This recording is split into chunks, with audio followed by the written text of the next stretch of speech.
मौजूद है महाराजगंज जनपद के नौतनवा में और आप देख सकते हैं कि आज उत्तर प्रदेश के पूर्व सीएम अखिलेश सिंह यादव के आह्वान पर प्रदेश में जगह जगह समाजवादियों का योगी सरकार के जो पंचायती चुनाव में जो प्रमुख का जो चुनाव था उसमें धांधली का आरोप लगाते हुए और प्रदेश में बढ़ती अकूत महंगाई के विरोध में समाजवादी पार्टियों का विशाल जनसभा और प्रदर्शन है। और आज नौतनवा तहसील में यहीं पे सफाई नौतनवा तहसील घेरेंगे और तत्कालीन जिलाधिकारी राम सज्जन मौर्य को एक ज्ञापन भी सौंपेंगे। आप देख सकते हैं कि किस तरह से प्रदर्शन किया जा रहा है यहाँ पे। वहीं इसके साथ ही पुलिस फोर्स भी लगी हुई है, इन लोगों को रोकने का प्रयास कर रही है, शांति व्यवस्था काम करने का प्रयास है। हम आपको दिखाएंगे कि किस तरह से यहाँ स्थिति है। आप देख क्या कारण है कि आज आप लोग सड़कों पे आ रहे हैं, आगे हैं और तहसील घेराव किए। पंचायत के चुनाव में भारतीय जनता पार्टी ने पुलिस और प्रशासन का दुरुपयोग करके जिस तरह से सत्ता को हथियाया है, ये निंदनीय है। ये लोकतंत्र की हत्या है और लोकतंत्र की हत्या के विरोध में आज संपूर्ण उत्तर प्रदेश के प्रत्येक तहसीलों पर समाजवादी पार्टी अपना विरोध प्रदर्शन कर रही है। और इसके माध्यम से हम जनता को ये बताना चाहते हैं कि लोकतंत्र में भारतीय जनता पार्टी का विश्वास नहीं है। और साथ ही साथ भारतीय जनता पार्टी को ये चेतावनी देना चाहते हैं कि जब देश की सबसे शक्तिशाली प्रधानमंत्री स्वर्गीय श्रीमती इंदिरा गांधी ने देश के अंदर आपातकाल को लागू किया था, तो उस आपातकाल का भी डट करके हमने विरोध किया था। आज आप जिस तरह से अघोषित आपातकाल को लागू कर रहे हैं, ये लोकतंत्र के लिए शर्मनाक स्थिति है। भारत और नेपाल की सीमा पर ये महाराजगंज जनपद शांतिपूर्ण जनपद है। नौतनवा ब्लॉक के अंदर जिस तरह से समाजवादी पार्टी के उम्मीदवार के पास 59 मत थे और भारतीय जनता पार्टी के उम्मीदवार के पास कुल 56 मत थे, जिस शर्मनाक तरीके से अधिकारियों का इस्तेमाल करके हमारे 4 मतों को अवैध करके और 1 मत का अपहरण करके जिस तरह से इस चुनाव में हमें शिकस्त दी गई है, शर्मनाक है। आने वाले दिनों में समाजवादी पार्टी क्षेत्र पंचायत की बैठकों से लेकर समस्त बैठकों में इसका पुरजोर तरीके से विरोध करेगी। हम न्यायालय का भी दरवाजा खटखटाएंगे, लेकिन हम प्रशासन को ये आगाह करना चाहते हैं कि क्षेत्र पंचायत नौतनवा में समाजवादी पार्टी का बहुमत है और आपको हर बैठक में अपनी ताकत को दिखाना पड़ेगा। हम देखेंगे कि आप बहुमत की ताकत को क्षेत्र पंचायत की बैठक में कैसे रोकते हैं। सपा अध्यक्ष पूर्व मुख्यमंत्री अखिलेश यादव के निर्देश पर पूर्व सांसद कुंवर अखिलेश सिंह के नेतृत्व में आज बृहस्पतिवार को सपा कार्यकर्ताओं का बड़ा हुजूम नौतनवा कुंवर आवास से नौतनवा तहसील घेराव को निकला। सपाई तमाम समस्याओं को गिनाते हुए नारेबाजी करते चल रहे थे। जोशीले अंदाज में सपा कार्यकर्ताओं का समूह तहसील पहुंचा। ब्लॉक प्रमुख एवं जिला पंचायत अध्यक्ष के चुनाव में भाजपा सरकार द्वारा की गई धांधली, लोकतंत्र की हत्या के विरोध और बढ़ती महंगाई, बिगड़ती कानून व्यवस्था, बेरोजगारी, किसानों के ऊपर थोपे जा रहे काला कृषि कानून, महिलाओं से दुर्व्यवहार, स्वास्थ्य सेवाओं की बदहाली, पत्रकारों से दुर्व्यवहार, सपा कार्यकर्ताओं पर फर्जी केस लगाने और प्रशासन द्वारा सत्ता के दुरुपयोग आदि आरोपों को लेकर राज्यपाल को संबंधित ज्ञापन एसडीएम राम सज्जन मौर्य को सौंपा। इस दौरान एसडीएम कोर्ट के सामने सपा नेताओं ने लोगों को संबोधित करते हुए भाजपा को जमकर कोसा। वहीं पुलिस भी पूरी मुस्तैदी के साथ हर स्थिति से निपटने के लिए तैयार दिखी। नमस्कार।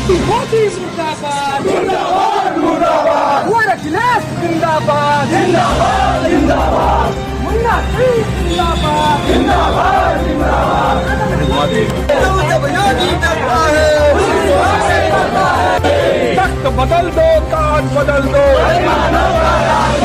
महंगाई जो रोक न सके, सरकार बदलनी है, अभी तो ये लड़ाई है, कब तक जुल्म करेगा हथियारों से। तख्त बदल दो, ताज बदल दो, दीवाने कहाँ चले, खेल का फाटक तोड़ के देखो,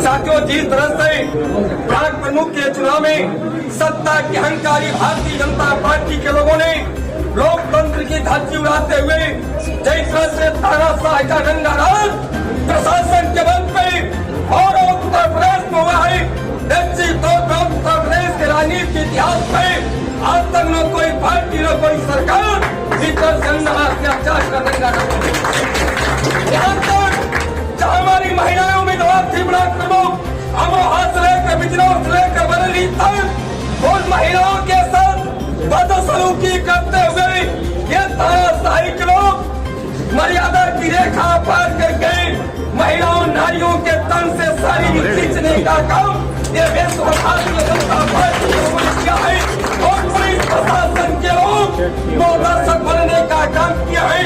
हम अपने सम्मानित नौतनवा विधानसभा के हम जनता कार्यकर्ताओं का सम्मान करते हुए प्रशासन को मैं चेतावनी देना चाहता हूँ।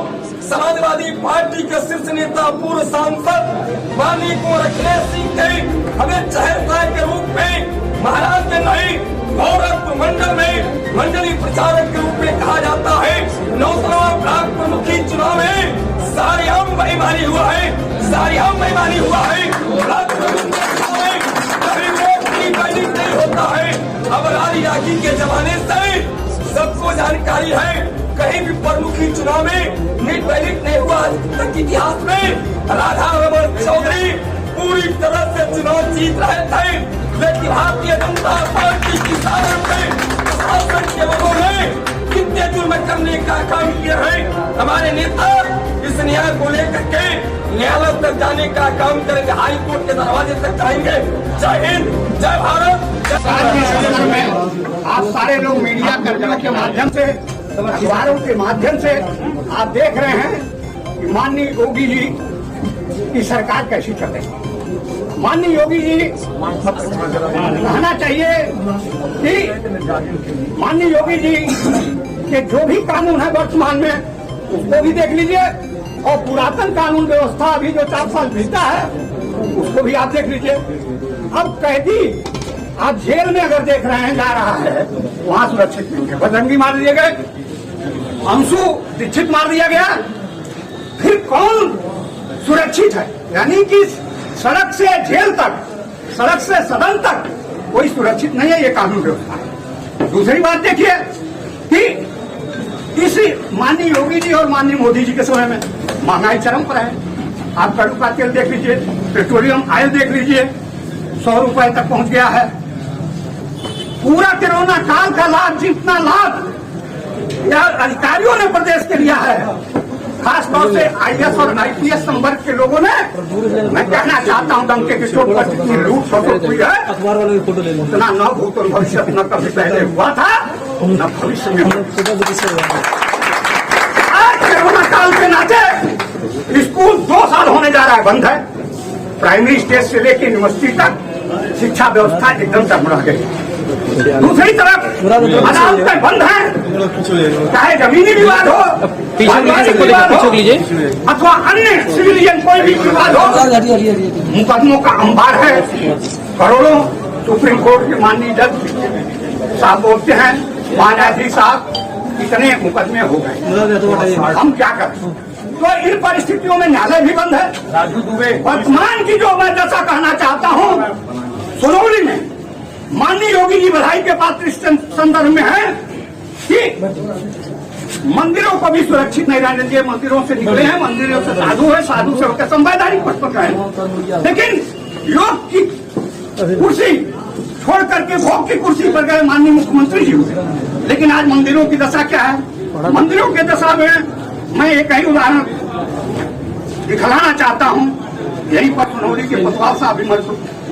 ये देखिए, एक मिनट, कोतवाल कौन मुद्दा है? नहीं, एक बात ये आईपीएस अधिकारी जब प्रदेश का किसी अपराधी के साथ खड़ा होगा, आप देखिए तो फिर आपको न्याय कैसे मिलेगा? वो दरोगा क्या करेगा, सिपाही क्या करेगा? ये आईपीएस अधिकारी प्रत्येक गुप्ता जी एक अपराधी व्यक्ति के साथ खड़े हैं, देख लीजिए आप लोग। और इसका चैलेंजिंग मैंने डीजी महोदय को मैंने संबोधन पत्र लिखा है, एडीजी को लिखा है। इस फरारी व्यक्ति के ऊपर 3 मुकदमे हैं, बलात्कार के मुकदमे हैं, अपहरण के मुकदमे हैं, हत्या के मुकदमे हैं। इसकी जांच नहीं हो रही। तो सवाल ये कानून व्यवस्था है योगी सरकार। और आगे आइए, जो वर्तमान की और दशा है, बड़े डंके के चोट पर मीडिया में माननीय योगी जी ने कह दिया कि 648 ब्लॉकों में मैं अपना बच्चा कायम करके ब्लॉक पर कैसे वो जीते हैं? केवल सत्ता के बल पर, पुलिस के बल पर, अपने उल्टा सीधा कराने के बल पर उन्होंने ब्लॉक प्रमुख चुनाव जीत लिया और अपने संबंधित मंत्रियों को मिठाई खिला रहे हैं, खुद प्रफुल्लित हो रहे हैं और कह रहे हैं कि जनता हमारे साथ है। यह तो समय बताएगी कि जनता किसके साथ है और जनता बड़ी महान होती है। मित्रों, मैं पूर्व के इतिहास में बताना चाहता हूं, अभी जो एक तत्कालीन कानून चल रहा है जनसंख्या नियंत्रण कानून, जनसंख्या मुद्दे पे चलिए तो इतना ही कहूंगा कि जनसंख्या नियंत्रण कानून जो कानून बना है सन 75 में इंदिरा जी ने लागू किया था। 86 साल हो गया, मेरे साथ के तमाम लोग एमएलए एमपी सीटल पड़े और खेती कर रहा है तो केसीसी पहले बनवा रहा है, फिर खेती करने की सोच रहा है। और अगर उसकी पकड़ बैंकों तक नहीं है, अगर उसकी पकड़ बैंकों तक नहीं है, बैंक का मैनेजर कह रहा है कि कोरोना का अतीत को जरूर याद रखना चाहिए। और मैं प्रशासन के लोगों को भी ये कहना चाहता हूँ, सरकार को भी ये बताना चाहता हूँ,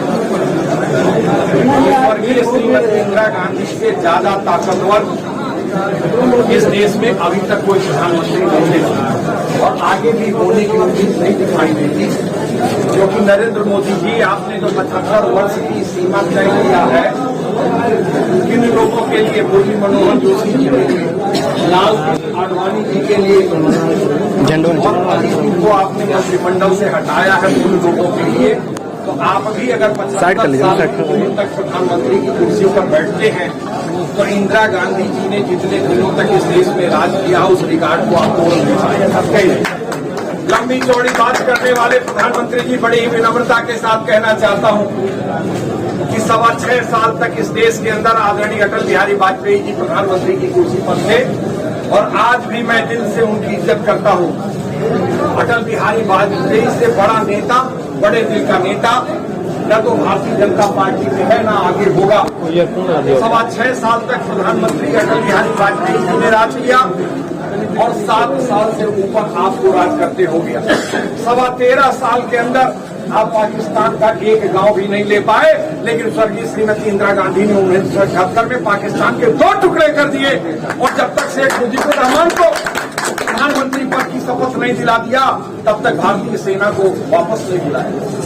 दुनिया में जितने भी युद्ध हुए हैं उन, अरे जरा शांति रहिएगा आप लोग, दुनिया में जितने युद्ध हुए हैं उन युद्धों के इतिहास को अगर आप पढ़ोगे तो 96,000 सशस्त्र सैनिकों ने पूरे विश्व के इतिहास में कभी आत्मसमर्पण नहीं किया, लेकिन बांग्लादेश में हमारी बहादुर सेना ने 96,000 पाकिस्तानी सैनिकों का आत्मसमर्पण करने का काम। मैं पूछना चाहता हूं कि भारतीय जनता पार्टी के लोगों बताओ, जब संसद के ऊपर आक्रमण हुआ, जब भारतीय विमान का नेपाल से अपहरण हुआ, तो दुर्दांत आतंकवादी अजहर मसूद को किसने जेलों से रिहा करने का काम किया था? भारतीय जनता पार्टी की सरकार ने अजहर मसूद को जेल से रिहा करके उसे दामाद की तरह से कांधार पहुंचाने का काम किसने किया था? भूल गए? देश की संसद के ऊपर आक्रमण होता है, अक्षरधाम मंदिर पे आक्रमण होता है, सेना को सीमा पर तैनात कर दिया जाता है, लेकिन सेना को आगे बढ़ने की इजाजत नहीं दी जाती। ये खतरनाक खेल भारतीय जनता पार्टी, राष्ट्रीय स्वयंसेवक संघ के लोगों तुमने खेला है। तुम हमें राष्ट्रभाषा सिखाओगे? हमारे नेता माननीय मुलायम सिंह यादव जी जब रक्षा मंत्री थे तो लेह और लद्दाख के बंकरों में जाके उन्होंने कहा कि दुश्मन अगर भारत की सरहद पे कुदृष्टि डालेगा तो युद्ध भारत की धरती पे नहीं, दुश्मन देश की धरती पे होगा। है न तो चीन की हिम्मत पड़ी, न पाकिस्तान की हिम्मत पड़ी। आज ये बगल का नेपाल, छोटा सा राष्ट्र जो हमारे बल पे चल रहा है, हमारे टुकड़ों पे पल रहा है, आज वो हमें आंख दिखाने की कोशिश कर रहा है और तुम हमें राष्ट्रभक्ति का पाठ पढ़ाने की बात कर रहे हो। मैं बड़े ही अदब के साथ कहना चाहता हूं, मैं डिफेंस की कंसल्टेटिव कमेटी का मेंबर रहा हूं। आदरणीय प्रधानमंत्री जी अटल बिहारी वाजपेयी जी बहुत बड़े मन के नेता थे और उसके बाद दूसरे बड़े मन के अगर नेता थे तो लाल कृष्ण आडवाणी थे। 13वीं लोकसभा के रिकॉर्ड को उठा करके देखोगे तो देश के समस्त ज्वलंत मुद्दों पर मैंने अपनी बात को बेबाकी से रखा और आज आपकी अदालत में कहना चाहता हूं कि मैं विपक्ष का संसद सदस्य रहते हुए मैंने 22 देशों में भारत का प्रतिनिधित्व किया, वहां मैंने समाजवादी पार्टी की बात नहीं कही, मैंने देश की बात को रखने का कहा। आज मैं पूछना चाहता हूं कि कोरोना के फैलने का कौन जिम्मेदार है? प्रधानमंत्री जी, जब पिछले बार ट्रंप साहब भारत में आए और 1 मार्च को भारत से अमेरिका वापस चले गए, अगर 2 मार्च को आपने विदेशी जहाजों के आवागमन पर रोक लगा दिया होता तो इस देश में 1200 बड़े परिवार के लोगों के अलावा बाकी किसी को कोरोना नहीं होता। इस साल जब ब्रिटेन के अंदर कोरोना का दूसरा वेरिएंट आ गया, तब भी आपने ब्रिटेन के जहाजों को, यूरोप के जहाजों को भारत में आने से नहीं रोका, और नतीजा क्या निकला? आपके जो आंकड़े कह रहे हैं उससे 20 गुना ज्यादा मौतें हुई हैं, उससे ज्यादा 20 गुना मौतें। ये गांव के लोग क्यों भी बच गए? क्योंकि हमारा इम्यून सिस्टम मजबूत था। हमारे गांव की महिला साधारण नल का पानी, तालाब का पानी पी करके जीती है, लेकिन बोतल का पानी पीने वाले लोग ज्यादा मरे। सही कह रहा हूँ? व्यवस्था, ऑक्सीजन तक की व्यवस्था आप नहीं कर पाए। सर, उसे डूब मरना चाहिए। जरा भी नैतिकता होती प्रधानमंत्री जी तो आप तुरंत इस्तीफा दे देने का काम करते, लेकिन आपके अंदर नैतिकता नाम की चीज नहीं है। आपने तो अपने को जीवन दान देने वाले आडवाणी जी को ही किनारे कर दिया, तो आपसे नैतिकता की उम्मीद करना ही मूर्खतापूर्ण कदम है। आज मैं बड़ी विनम्रता के साथ आपसे कहना चाहता हूँ कि लोकतंत्र का जो मजाक उड़ाया गया उत्तर प्रदेश में, उसका एक उदाहरण है। अभी 3 दिन पहले जिला पंचायत अध्यक्षों के शपथ ग्रहण समारोह हो रहे। फिरोजाबाद जिले में समाजवादी पार्टी के कार्यालय में 19 जिला पंचायत मौजूद थे, और जो जिला पंचायत अध्यक्ष महोदया शपथ ग्रहण कर रही थी उनके साथ 13। बहुमत किसके साथ था? देख लो। फिरोजाबाद जिला सोशल मीडिया पर है, प्रिंट मीडिया के अंदर है, इलेक्ट्रॉनिक मीडिया के अंदर है। 19 जिला पंचायत सदस्य विरोध में बैठे हैं और 13 जिला पंचायत सदस्यों के साथ शपथ ग्रहण भारतीय जनता पार्टी की जिला पंचायत अध्यक्षा जी वहां ले रही। नौतनवा में क्या हुआ? नौतनवा में 5 मतों के क्रॉस वोटिंग के बाद भी हमारे पास एक कम 60 वोट था, 59 मत थे, 59 मत थे, और भारतीय जनता पार्टी के तरफ से 56 3 वोट हमारे पास ज्यादा है। कैसे बीडीसी की बैठक कराओगे दरोगा जी? पूछो अपने कप्तान साहब से। हर बैठक में बहुमत से प्रस्ताव पारित होगा। सदन के अंदर प्रधानमंत्री में अधिकार नहीं होते हैं। प्रधानमंत्री भी सदन के अंदर हर प्रस्ताव को लाते हैं और हर प्रस्ताव पर हाँ और ना में मतदान होता है। विधानसभा के अंदर मुख्यमंत्री में अधिकार निहित नहीं होते हैं। हर प्रस्ताव सदन के पटल पर लाया जाता है और वहाँ बहुमत का परीक्षण होता है। जब हमारे देश की ये संसदीय प्रणाली है, तो ऐसे में हम आपसे पूछना चाहते हैं कि कैसे आप क्षेत्र पंचायत की बैठक चलाओगे, कैसे क्षेत्र पंचायत की बैठक चलाओगे? और हम आपसे कहना चाहते हैं, ये हमारी पार्टी के नेतृत्व ने आह्वान कर दिया, हम भी आ गए, लेकिन इससे काम नहीं चलेगा। अब तो धान की रोपाई हो चुकी है ना? हो चुकी है कि नहीं हो चुकी? हो गई। तो जेल चलने के लिए तैयार जेल चलने तैयार हम ऐसे नहीं तैयारी की। आप नीचे को एक गांव से 10 सत्याग्रही बनाओ, एक गांव से 10। तो अगर नौतनवा विधानसभा में 200 गांव, योगी आदित्यनाथ के काफिले से सिपाही की हत्या हो गई, सिपाही वहीं मर गया, पुलिस के लोग नहीं पकड़ पाए। कल्याण सिंह जी मुख्यमंत्री थे, योगी आदित्यनाथ ने अपनी कलम से वो मुकदमा वापस लिया। अगर सिपाही और दरोगा के हत्यारों के मुकदमे वापस ले लिए जाएंगे तो ये पुलिस वाले हमारे कैसी हिफाजत करेंगे? ये सवाल कहना चाहता हूँ। विकास दुबे का कांड क्यों हुआ? योगी जी जरा उसकी तह में आप गए?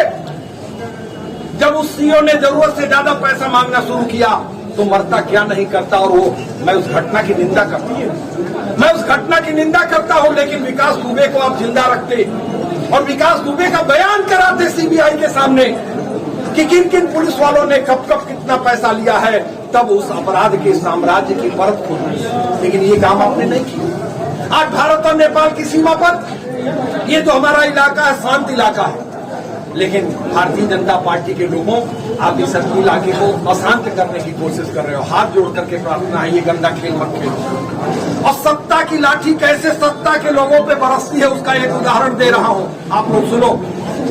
आप में से कोई डंडा नहीं खाया ना, लेकिन महाराजगंज सदर में जो वर्तमान सांसद जीवित राज्य पंचायत चुनाव में के अंतर्गत जिला पंचायत अध्यक्षों और ब्लॉक प्रमुखों के चुनाव में जो गुंडागर्दी और लोकतंत्र की हत्या भाजपा राज में हुई है उसकी कोई कल्पना नहीं। 8 जुलाई 2021 को प्रमुख पद के नामांकन के समय विपक्ष के प्रत्याशी प्रस्तावकों, समर्थकों, महिलाओं के साथ शर्मनाक घटना व अभद्रता और पूर्व स्पीकर श्री माता प्रसाद पांडे के साथ धक्का मुक्की और उन्हें चोट पहुंचाने की कोशिश, इन घटनाओं से जाहिर है कि स्वतंत्र एवं निष्पक्ष चुनाव की बात बेमानी हो गई है। जिला पंचायत अध्यक्षों और ब्लॉक प्रमुखों के चुनाव में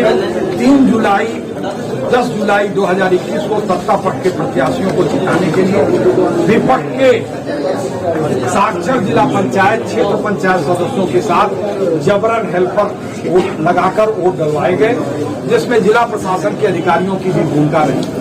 मतदान से पूर्व जिला पंचायत, क्षेत्र पंचायत सदस्यों को डराया धमकाया गया तथा जबरन प्रलोभन देकर भाजपा के पक्ष में मत देने को बाध्य किया गया। 8 जुलाई 2021 को ब्लॉक प्रमुख के निर्वाचन के लिए नामांकन की अंतिम तिथि थी। नामांकन के दौरान पुलिस प्रशासन सत्ता पक्ष का कार्यकर्ता बनकर काम करने लगा और समाजवादी पार्टी के प्रत्याशियों, समर्थकों का हमलों के साथ नामांकन पर्चे फाड़ने के कृत्य किए गए। सैकड़ों ब्लॉकों में नामांकन करने नहीं दिया गया। 10 जुलाई 2021 को मतदान के दिन भी भाजपा छल बल से जीतने में लगी रही और समाजवादी पार्टी के प्रत्याशियों, उनके समर्थकों को मारा पीटा गया। पंचायत चुनाव के दौरान समाजवादी पार्टी और विपक्ष के नेताओं के कार्यकर्ताओं के साथ हुई हिंसा से लोकतंत्र शर्मसार और कलंकित हुआ है। उत्तर प्रदेश के त्रिस्तरीय पंचायत चुनाव में डबल इंजन की सरकार द्वारा की गई प्रायोजित हिंसा ने भारत के संविधान को नजरअंदाज करते हुए हिटलर और मुसोलिनी की तानाशाही में कई कदम आगे निकल चुके।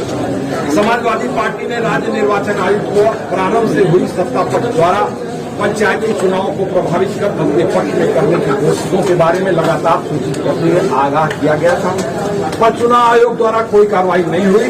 भारत के संविधान में दिए गए लोकतंत्र की व्यवस्था के लिए यह सर्वथा विपरीत। हम आपका ध्यान लोकतंत्र की हत्या के अतिरिक्त बढ़ती महंगाई, बिगड़ती कानून व्यवस्था, नौजवानों की बेरोजगारी, किसानों के ऊपर थोपे जा रहे काले कृषि कानून, महिलाओं से दुर्व्यवहार, स्वास्थ्य सेवाओं की बदहाली, समाजवादी पार्टी के कार्यकर्ताओं पर फर्जी केस लगाने और प्रशासन द्वारा सत्ता के दुरुपयोग की ओर भी आकर्षित करना चाहिए। अतः आपसे आग्रह है कि इन गंभीर घटनाओं का संज्ञान लें। कृपया लोकतंत्र को बचाने के लिए निष्पक्ष एवं स्वतंत्र चुनाव की व्यवस्था है। आपसे यह अनुरोध है कि जहां जहां प्रदेश में ब्लॉक प्रमुख नामांकन करने से समाजवादी पार्टी समर्थित जिला पंचायत अध्यक्ष या ब्लॉक प्रमुख पद के प्रत्याशियों को रोका गया है तथा नामांकन दाखिल नहीं करने दिया गया, वहां पर पूर्ण नामांकन प्रक्रिया का आदेश करने की कोशिश करे, जिससे भारत के संविधान में दिए गए ये मांग पत्र है। और सर थोड़ा हो रहा है, थोड़ा इधर थोड़ा हटिए, आगे से हटिए, सामने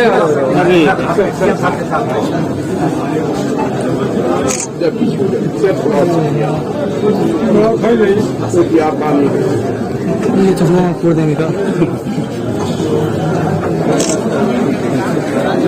सीएम साहब, आप इसके पहले भी नौतनवा तहसील में रहे थे। हाँ, मैं और फिर ये दोबारा और मिश्रा जी आपसे भी ये कहना है कि 99% ये उम्मीद है कि विधानसभा के चुनाव में आप लोग ही अधिकारी होंगे। तो थोड़ा सा विषय से हट करके की बात करते हैं। थोड़ा सा यहाँ के विषय में मैं बता दूं, 2002 में मैं जब सांसद था तो टेढ़ी घाट डाक बंगले का तत्कालीन प्रत्याशियों ने दुरुपयोग किया गया था। आचार संहिता लगी हुई थी और टेढ़ी घाट डाक बंगले में वो जो लोगों ने दुरुपयोग किया था वो पीटे गए थे, जिससे डाक बंगला तरमतर हो गया, लेकिन कोई FIR दर्ज नहीं। इस चुनाव में भी 2017 के चुनाव में मोहना को उठाला पर गाड़ियां तोड़ी गई थी, चकनाचूर हो गया था।